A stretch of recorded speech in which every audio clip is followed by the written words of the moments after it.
உலகத்தின் ஆதிகுரு ஸ்ரீ காவ புஜண்ட குரு பகவான் அவதம் தர்மபத்தினியார் பகுலாதேவித்தாயாரோடு இன்றைய தினமும் ஆதிவார பொன்னாள் 30/6/2024 அன்று இவ்வுலகத்திற்கு அதி அற்புதமாக காட்சியளிக்கிறார்.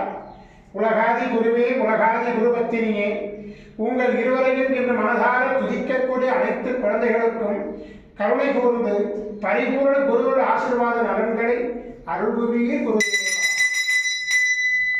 ஓம் சரமண பதகுரு கசடர வனமயே, ஓம் சரமண பதகுரு கசடர வனமயே, ஓம் சரமண பதகுரு கசடர வனமயாய ஸ்வாகா. ஓம் சத்யநாதம் ஜோதிநாதம் ஆகாரநாதம் பரமேஸ்வர ஆசீர்வாதம். ஓம் நம சிவயே, ஓம் நம சிவயே, ஓம் நம சிவயே, ஓம் நம சிவயே, ஓம் நம சிவாயாய ஸ்வாகா. ஓம் குருப்ரம்ம ஓம் விஷ்ணு குருதேவோ மகேஸ்வர குரு சாட்சாத் பரபிரம்மோ தஸ்மை ஸ்ரீ குருவே நமோ நமः. குருவருள் ஆசீர்வாதம், குருவருளாசிகள் அருளன்புடன் ஸ்ரீ பாஸ்கர மகரிஷி. ஓம் நற்பவி நற்பவி நற்பவியே நமோ நமः.